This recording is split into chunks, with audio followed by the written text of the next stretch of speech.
दोस्तों, आईपीएल के पहले ही मुकाबले में कोलकाता और बेंगलुरु के बीच गेंद और बल्ले से ऐसी तबाही देखने को मिली जिसे देखकर तो हर किसी की आंखें फटी की फटी रह गई। जहां अजिंक्य रहाणे ने टी20 को टी10 बनाते हुए नया कीर्तिमान स्थापित कर दिया, तो वही कुणाल पांड्या और रसिक सलाम ने मिलकर बेंगलुरु की टीम को मैच में शानदार वापसी कराई। तो आखिर कैसे बेंगलुरु की टीम ने मैच में की शानदार वापसी? दोनों टीमों के बीच रोंगटे खड़े कर देने वाले मुकाबले की पूरी हाईलाइट तो हम आपको जरूर दिखाएंगे, लेकिन उससे पहले आपको क्या लगता है, विराट कोहली, अजिंक्य रहाणे और रिंकू सिंह में कौन है सबसे खतरनाक बल्लेबाज? आप खुद नीचे कमेंट करके जरूर बताइए। और लंबे इंतजार के बाद वह घड़ी आ गया जब ईडन गार्डन के मैदान पर आईपीएल का पहला मुकाबला रॉयल चैलेंजर बेंगलुरु और कोलकाता नाइट राइडर के बीच महासंग्राम शुरू हुआ। इस मुकाबले में सिक्का उछाला गया तो रजत पाटीदार ने जीता और पहले गेंदबाजी करने का फैसला किया। वहीं कोलकाता की टीम को बल्लेबाजी करने के लिए आमंत्रित किया। कोलकाता की तरफ से मुकाबले में परी की शुरुआत करने के लिए दो खतरनाक बल्लेबाज डिकॉक के साथ सुनील नारायण की खतरनाक जोड़ी आई। वहीं बेंगलुरु की तरफ से पहले ओवर लेकर आए टीम के सबसे खतरनाक गेंदबाज जोश हाजलेवुड। लेकिन जोश हंस ए लिक्विड का स्वागत दीपक ने अपने अंदाज में पहले ही गेंद पर खतरनाक चौका लगाकर किया। लेकिन डिकॉक को दूसरी ही गेंद पर बड़ा जीवनदान मिल गया। लेकिन तीसरी गेंद पर हाजलेवुड हुए डिकॉक को मैदान पर टिकने नहीं दिया और उन्हें पवेलियन का रास्ता दिखा दिया। कोलकाता की टीम को 4 रनों के स्कोर पर पहला झटका लग गया। डिकॉक अपनी टीम के लिए 4 रन बनाकर पवेलियन लौट गए। अब मैदान पर सुनील नारायण का साथ देने के लिए खुद कप्तान अजिंक्य रहाणे आ चुके थे। इन दोनों खिलाड़ियों के कंधों पर टीम की पूरी जिम्मेदारी टिकी हुई थी। वहीं बेंगलुरु की तरफ से दूसरा ओवर लेकर आए यश दयाल खतरनाक गेंदबाजी का नजारा दिखा रहे थे। बल्लेबाजों को बार बार परेशान कर रहे थे। सुनील नारायण को उनकी गेंद बिल्कुल भी समझ नहीं आ रही थी। बेंगलुरु टीम की शुरुआत बेहद शानदार हो चुकी थी। 2 ओवर में कोलकाता की टीम ने केवल 5 रन बना पाए। उनके बल्लेबाज मैदान पर संघर्ष करते हुए दिखाई दे रहे थे। तीसरा ओवर लेकर आए एक बार फिर विकेट की तलाश में जोश हाजलेवुड। एक बार फिर उन्होंने खतरनाक गेंदबाजी का नजारा दिखाए। बाल बाल सुनील नारायण अपना विकेट गंवाने से बच रहे थे, लेकिन सुनील नारायण ने प्रेशर में आकर ओवर की चौथी गेंद पर खतरनाक चौका जड़ दिया और अपनी टीम के स्कोर को तेजी से आगे बढ़ाया। लेकिन उसके बाद भी सुनील नारायण मैदान पर संघर्ष करते हुए दिखाई दिए। 3 ओवर में कोलकाता का स्कोर केवल 9 रनों तक पहुंच पाया। इस ओवर में भी जोश हाजलेवुड ने केवल 4 रन दिए। बेंगलुरु की टीम को शानदार शुरुआत मिल चुकी थी। स्टेडियम में बैठे दर्शक भी मैच का भरपूर लुत्फ उठा रहे थे। स्टेडियम खचाखच भरा हुआ था। चौथे ओवर में बेंगलुरु के कप्तान रजत पाटीदार ने बॉलिंग स्पेल में बदलाव किया। यश दयाल की जगह पर गेंदबाजी करने के लिए उन्होंने रसिक सलाम को बुलाया। लेकिन उनकी उम्मीदों पर पानी फेरते हुए कप्तान अजिंक्य रहाणे ने शानदार चौका लगाकर अपना खाता खोला और टीम के स्कोर को तेजी से आगे बढ़ाया। वहीं अजिंक्य रहाणे ने तीसरी गेंद पर शानदार छक्का लगाकर रसिक सलाम की जमकर कुटाई कर दी और अपने टीम के स्कोर को रॉकेट के रफ्तार की तरह आगे बढ़ाया। कोलकाता नाइट राइडर की टीम धीरे धीरे मैच में वापसी करती हुई नजर आ रही थी।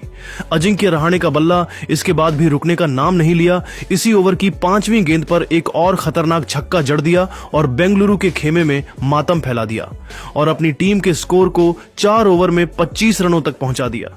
कोलकाता नाइट राइडर के फैन खुशी से झूम रहे थे। अजिंक्य रहाणे खतरनाक अंदाज में बल्लेबाजी कर रहे थे। वह तो टी20 मैच को टी10 बनाकर खेल रहे थे। उनकी बल्लेबाजी देखकर खुद शाहरुख खान भी तालियां बजा रहे थे। विकेट की तलाश में रजत पाटीदार ने एक बार फिर बॉलिंग स्टाइल में बदलाव किया और इस बार उन्होंने फिरकी के जादूगर कुणाल पांड्या को बुलाया। लेकिन इस बार भी रजत पाटीदार के उम्मीद पर पानी सुनील नारायण ने फेर दिया। पहले ही गेंद पर खतरनाक छक्का लगाकर टीम के स्कोर को तेजी से आगे बढ़ाया। सुनील नारायण और अजिंक्य रहाणे अपनी टीम के लिए तेजी से रन बटोर रहे थे। बेंगलुरु के हर गेंदबाजों की धज्जियां उड़ा रहे थे। ये दोनों बल्लेबाज केवल चौके और छक्कों में ही डील कर रहे थे।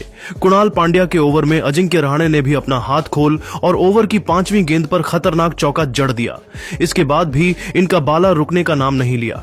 ओवर की समाप्ति भी अजिंक्य रहाणे ने चौके के साथ किया और अपनी टीम के स्कोर को इन दोनों बल्लेबाजों ने 5 ओवर में ही 40 रनों तक पहुंचा दिया। इन दोनों की बल्लेबाजी देखकर टीम के मालिक शाहरुख खान भी खुशी से झूम उठे। ड्रेसिंग रूम में खड़े होकर उनके लिए तालियां बजा रहे थे। पावर प्ले का अंतिम ओवर बेंगलुरु की तरफ से विकेट की तलाश में लेकर आए यश दयाल, लेकिन सामने खड़े सुनील नारायण ने पहले ही गेंद पर उनका स्वागत चौके के साथ किया। उसके बाद अजिंक्य रहाणे ने यह दयाल की तीसरी गेंद पर शानदार चौका लगाया और फिर चौथी गेंद को छक्के में तब्दील करें उनकी धज्जियां उड़ा दी। इसके बाद भी इनका बाला रुकने का नाम नहीं लिया। 5वीं गेंद को भी चौके में तब्दील कर दिया। इन दोनों खिलाड़ियों के बीच अर्धशतकीय साझेदारी भी पूरी हो गई। वही अजिंक्य रहाणे T20 मैच को T10 बनाकर खेल रहे थे, हर गेंदबाजों के खिलाफ तगड़ा प्रहार कर रहे थे और तेजी से वह अपने अर्धशतक की तरफ बढ़ रहे थे। पावर प्ले के 6 ओवर में ही कोलकाता का स्कोर 60 रनों तक पहुंच गया। 7वें ओवर में रजत पाटीदार ने एक बार फिर बॉलिंग स्पेल में बदलाव किया। इस बार उन्होंने गेंदबाजी के लिए बुलाया सुयश शर्मा को, लेकिन अजिंक्य रहाणे इस अंदाज में बल्लेबाजी कर रहे थे, दूसरी ही गेंद पर शानदार चौका जड़ दिया और वह अपने अर्धशतक की तरफ बढ़ गए। वही कोलकाता का स्कोर 7 ओवर में 65 रनों तक पहुंच गया। 8वां ओवर लेकर आए एक बार फिर रसिक सलाम। इस बार उन्होंने शानदार वापसी की बल्लेबाजों को खूब परेशान किया, लेकिन 5वीं गेंद पर सुनील नारायण ने शानदार चौका जड़कर अपनी टीम को 8 ओवर में 74 रनों तक पहुंचा दिया। जिस तरह से यह दोनों बल्लेबाज बेंगलुरु के खिलाफ रन बना रहे थे और साथ ही साथ बचे हुए खिलाड़ी पवेलियन में बैठे हुए थे, वह देखकर तो यही लग रहा था कि पहले ही मैच में कोलकाता की टीम बेंगलुरु के सामने 200 से अधिक रनों का लक्ष्य दे सकती है। बेंगलुरु की तरफ से विकेट की तलाश में 9वां ओवर लेकर आए एक बार फिर सुयश शर्मा, लेकिन इनका स्वागत ओवर की पहले ही गेंद पर अजिंक्य रहाणे ने शानदार छक्का लगाकर अपना अर्धशतक पूरा किया और उन्होंने बता दिया कि इस बार आईपीएल सीजन में वह क्या कर सकते हैं। वहीं फिर 5वीं गेंद पर सुनील नारायण ने भी अपने बल्ले का मुंह खोला और शानदार छक्का जड़ दिया और फिर इस ओवर का अंत सुनील नारायण ने शानदार चौके के साथ करके अपने टीम के स्कोर को 9 ओवर में ही 96 रनों तक पहुंचा दिया और बेंगलुरु के हर गेंदबाजों की धज्जियां उड़ाकर रख दी। कोलकाता का स्कोर रॉकेट के रफ्तार की तरह आगे बढ़ रहा था। इन दोनों की बल्लेबाजी देखकर पूरा क्रिकेट जगत हैरान था। बेंगलुरु के गेंदबाज विकेट के लिए तरस गए। विकेट की तलाश में बेंगलुरु की तरफ से 10वां ओवर लेकर आए रसिक सलाम, लेकिन सुनील नारायण तो कुछ अलग ही इरादे से मैदान पर उतरे थे। तीसरी ही गेंद पर शानदार चौका लगा दिया और अपने टीम के स्कोर को 100 रनों के पार पहुंचा दिया। वहीं फिर ओवर की चौथी गेंद पर सुनील नारायण ने एक बार फिर अपना प्रचंड रूप दिखाया और ओवर की 5वीं गेंद पर थप्पड़ की तरह खतरनाक छक्का जड़कर रसिक सलाम की धज्जियां उड़ा दी और इसी के साथ इन दोनों खिलाड़ियों के बीच शतकीय साझेदारी पूरी हो गई।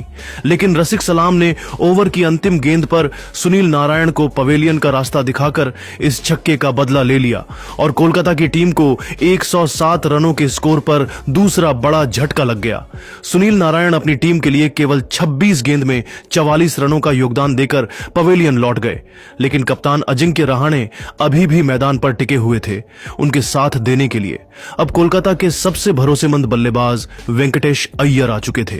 कोलकाता का स्कोर 10 ओवर में 707 रनों तक 2 विकेट पर पहुंच चुका था। 11वां ओवर लेकर आए कुणाल पांड्या और आते ही इन्होंने ओवर की तीसरी गेंद पर सेट बल्लेबाज अजिंक्य रहाणे को पवेलियन का रास्ता दिखाकर बेंगलुरु को मैच में शानदार वापसी करा दी। अजिंक्य रहाणे अपनी टीम के लिए 31 गेंद में 56 रनों का योगदान देकर पवेलियन लौट गए। कोलकाता को बैक टू बैक 2 बड़ा झटका लग गया, लेकिन अब वेंकटेश अय्यर का साथ देने के लिए मैदान पर अंकृष्णा रघुवंशी आ चुके थे। इन दोनों खिलाड़ियों के कंधों पर टीम की पूरी जिम्मेदारी आ चुकी थी। वेंकटेश ने भी शानदार चौका लगा कर टीम के स्कोर को तेजी से आगे बढ़ाया, वहीं रघुवंशी ने भी तेजी से खेलना शुरू कर दिया। लगातार 2 चौके जड़कर अपने टीम को 12 ओवर में 124 रनों तक पहुंचा दिया। लेकिन रघुवंशी का साथ देने अब रिंकू सिंह आ चुके थे। इन दोनों खिलाड़ियों ने मिलकर टीम के स्कोर को तेजी से आगे बढ़ाया और 14 ओवर में 141 रनों तक पहुंचा दिया। लेकिन रिंकू सिंह दोस्तों ज्यादा देर तक मैदान पर टिक नहीं सके। 15 ओवर लेकर आए। कुणाल पांड्या ने उन्हें अंतिम गेंद पर क्लीन बोल्ड कर पवेलियन का रास्ता दिखा दिया। वही बल्लेबाजी करने आए आंद्रे रसेल भी कुछ खास नहीं कर सके। केवल 4 रन बनाकर सुयश शर्मा के शिकार हो गए। बैक टू बैक कोलकाता को झटका लगने लगा। बेंगलुरु की टीम मैच में शानदार वापसी कर चुकी थी। रघुवंशी अकेले टीम के लिए रन बना रहे थे। टीम का स्कोर 150 रनों के पास जा चुका था, लेकिन रघुवंशी भी 19वें ओवर में अपना विकेट खो बैठे और कोलकाता को 168 रनों के स्कोर पर 7वां बड़ा झटका लग गया। वहीं अंतिम ओवर में हर्षित राणा भी अपना विकेट खो बैठे। टीम के लिए केवल 5 रन बनाकर पवेलियन लौट गए।